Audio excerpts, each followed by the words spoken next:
If nothing else is true, Freddie Mercury was definitely a big spender.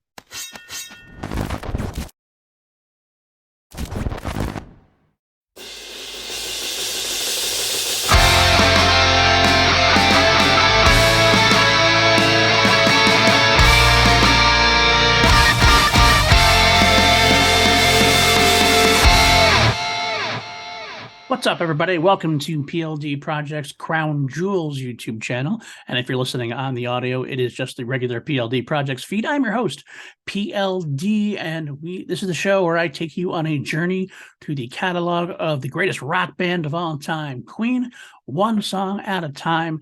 And this is a journey we've had for a little while now. We've gotten through 3 full albums. We just finished the Sheer Heart Attack album last week. This is a sort of coda to that album. Today we are discussing the Sheer Heart Attack tours, which took place between 1974 and 1975, as well as honing in on the song Big Spender, which was first the earliest officially recorded version we have comes from this tour of the November 1974 gig at the Rainbow. If this is your first time here, please hit that like, hit that subscribe. We are on a march towards 500 subscribers, a modest goal. Anything you can do towards that goal would be really greatly appreciated by myself. All right, let's get into the 1974-1975 Sheer Heart Attack tour. We got 76 concerts. It started in the UK on October 30th, 1974 in Manchester, UK. Did a few dates in the UK all the way up until November 20th of 1974. Of course, November 19th and November 20th are the 2 dates that they played the Rainbow, from which the recording comes. After that, they genred off into the rest of Europe from November 23rd of 1974 through December 13th of 1974. They took a holiday break and then went on the road again, this time to the US of A. In February of 1975, February 5th, they opened up in Columbus, Ohio. They went on a jaunt across the U.S. and some dates into Canada, all the way up until April 6th, 1975 in Seattle. They then went on a jaunt to Japan, April 19th, 1975 in Tokyo, and they went through till May 1st, 1975, also in Tokyo. Now, according to a fan club magazine, there was plans to return to the U.S. and do another leg of the American tour in August, but for unknown reasons, that did not happen. They had a whole list of dates and everything, so I'm not sure what went down, but either way, the tour never happened. We went on to Night at the Opera at that point. Let's get into the typical set list of the time. Obviously, there's not every concert was the same, but this was the general set list. It started off with Procession, a taped version of Procession from Queen 2. Went right into Now I'm Here, 1974 Sheer Heart Attack album, of course, Now I'm Here. Went back to Queen 2 for Over Battle and Father to Son and White Queen as it began. Went back to the Sheer Heart Attack album for Flick of the Wrist. This is where they do the typical Queen medley of 4 tracks, In the Lap of the Gods and Killer Queen, both from Sheer Heart Attack, were in this part of the medley. Went to March of the Black Queen from Queen 2, went back to Sheer Heart Attack for Bring Back That Leroy Brown to finish up the medley. After that, they did some old classics from the first album, Son and Daughter, Keep Yourself Alive. Then they went back and did 7 Seas of Rye from Queen 2, their big hit at the time, their first big hit, I should say, at the time. Then it went Stone Cold Crazy from this album. Went back to Liar from the first album, a very greatly adored live track from the band, before closing it out with In the Lap of the Gods Revisited. At the encore, they would come out and do today's song, Big Spender, and then close out again with the first album's Modern Times Rock and Roll. They came out for another encore. That's where they do Jailhouse Rock, and then they close out, at least starting in the U.S. tour, they closed out with a taped version of God Save the Queen. Now, the UK English national anthem, the band does record a version of this for Night at the Opera. I'm not sure when it happened. It wasn't in the UK tour as far as we know, but I believe people in the UK might have been singing along to it. Maybe that inspired the band. And the band decided, let's record a version of it, and we'll play it out during our US dates. Now, a few tracks that were played only scarcely, mostly in Japan, because Japan gave the band a very, very warm welcome. They were like the Beatles over in Japan. Queen played extra tracks. They played Hangman a few times, which, of course, is the unrecorded track, or at least the unreleased track.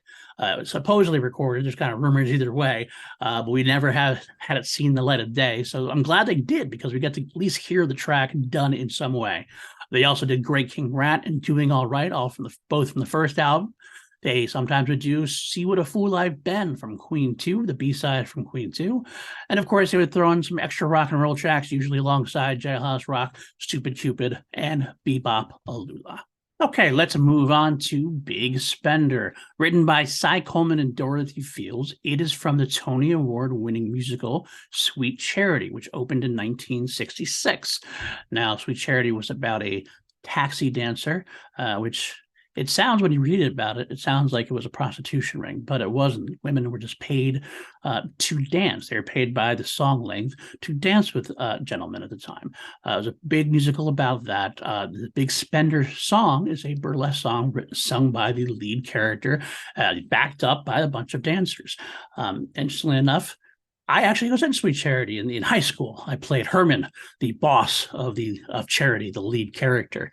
It's very interesting. Queen, of course, playing with sexuality of all times. Freddie playing with his sexuality at this point, playing the part of this burlesque type dancer, I should say, at least for this number. He sings a song with great aplomb. I did hear rumors at one point Roger and Brian weren't sure about doing this track. It's very far away from rock and roll. It's a Broadway musical number, but they rocked it up quite well. It becomes kind of a fun track. And obviously they enjoyed it enough that they did it quite a few times. Like I said, 74, 75, all the way brought back in 1986. So the band has a good time with it, absolutely. So let's get into these versions. The first track we're going to listen to from November of 1974 from Live with the Rainbow. The links are below in the description. If you want to listen along, you can pause the podcast, go listen to it, come back, we'll talk about it, and we'll go for more.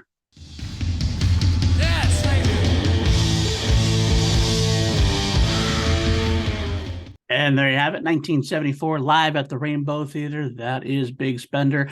I have to, a little spoiler, the versions are all pretty similar. There's nothing that stands out as, this got a different voice, this has got a different guitar solo or something. So really, it's going to be a matter of personal preference. This one does have a great growl from Freddie. I love his vocals in this one. Very animalistic, very slinks on that stage, like he's a leopard or a panther, as you were. Brian Roger have a great time with it. Roger's drum is really power behind it. Brian's got some great power chords in there. It's a great track. Small, quick interlude, not a very long track, but a lot of fun. All right, let's go listen to the Hammersmith 1975. Again, link is in the description. Listen, come back. We'll talk about that briefly before going on to 1986. We're going to do some rock and roll. There you have it. A year later at the Hammersmith Odeon.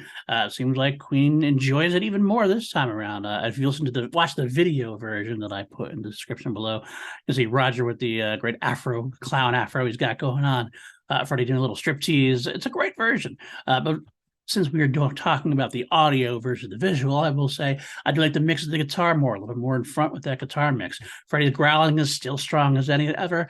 Got a nice little quote introduction from Rogers. I kind of like that as an encore bit. So another great version. I'm not sure what I like this one or the Rainbow more. I guess we'll find out by the end of the episode. Let's move on to Wembley 1986. Be back soon. The minute he walks in the joint. And there you have it, 1986. A decade later, it still sounds pretty much the same, just obviously a little bit differently mixed because you're on a stadium full of 75,000 people. But basically the same kind of drum, same kind of guitar. Freddie even more playful than ever. You get the large crowd behind them singing along, which is a nice added bonus, adds to the energy of it, adds to the feel of it. I don't know. Let's have to think about it. But that's the 1986 version. Alrighty, then it's time to determine the crown jewel. Which version is the best version that we're going to add to our ultimate playlist here? Again, this one, it's hard to have a real solid reason for my opinion. It's really a case of just your miles may vary, but it's personal preference. So if you want to make your own playlist and have a different version, totally get it. But as for me, I'm going to go with my least favorite being the Rainbow 1974, only because there are other things in the other two which I like a little bit better. Rainbow 74 isn't missing anything. It's just got a little, there's the other two just have a few added extra things which are bonuses for me that make it just a smidge better. Up from there, we got Hammersmith 1975. Again, I like Roger controlling the song the way he did. I do like that the band feels a little more confident, a little more fun they're having at this point. But still, they both pale in comparison to me to the Wembley 1986 version, our crown jewel today. Wembley 1986, because basically the crowd, like the 75,000 plus crowd backing them up. And you can just feel the energy. The band plays off that energy. Musicians are, it's considering it's 10, 11 years later, they sound exactly the same. Fred even goes for that low growl, is being very playful with the crowd. So that's why I think I had to choose that one, Wembley 86. But, I could be wrong. Let me know in the comments what you think, what it is. And that's it for this week, guys. Thank you so much for sticking around. Next week on Crown Jewels, we enter into the realm of A Night at the Opera, what some consider to be Queen's Sgt. Pepper. Great album, one of the greatest of all time as far as I'm concerned. It is the home of one Bohemian Rhapsody. Of course, we will get there soon enough. But first off, a very mean song, a very dark song, Death on Two Legs. That's next week. If you are liking what this channel and the channels, I should say, are doing, join our Patreon, patreon.com/PLD Projects. A bunch of good crew there already. Maddie Kearns, Brandon Buckingham, Jeff Alterman, John Lestrina. Couldn't do it without you guys and everyone else. Hopefully doing some extra content soon, as well as we got some great Facebook chats, some great hangouts that happened. A lot of fun there, a lot of fun. Of course, a lot of stuff happening on the channels as well. Two Mediocre White Dudes on Film. Myself and PJ do a bi-weekly podcast on franchises. Class Action, another bi-weekly podcast where Maddie Gunner, Richard Eric Jarvie, and I put up 2 films, actors, directors, franchises up against each other to a battle to the death. Of course, we also have Holy Snokes, a Star Wars podcast. Myself and Maddie Gunner talking Mandalorian, Bad Batch, everything else Star Wars. That's coming out, including some, hopefully, live news from Celebration, as Maddie Gunner will be there live in person at Celebration Europe. And finally, of course, we got a couple new podcasts coming out. Harriston's coming out in the early summer, where I talk about Ed Harris and all of his IMDb entries. And finally, Review, myself and Lego going to be tackling the V franchise, one of my favorites as a child. We're opening up with a bang, an interview with writer, creator, and director Kenneth Johnson. Stay tuned for that soon on the channel. That's going to air on Tuesday, the 19th. So it is coming up, Tuesday the 19th. Is that the date? Tuesday the 19th? Check that date before I say that for sure. No, I'm sorry. I got the wrong calendar. It's Tuesday the 21st because the 19th is a Sunday. That doesn't make any sense. Tuesday the 21st. There it is. Thank you so much, guys. We'll see you next week. Take care. I am PLD. Keep on rocking.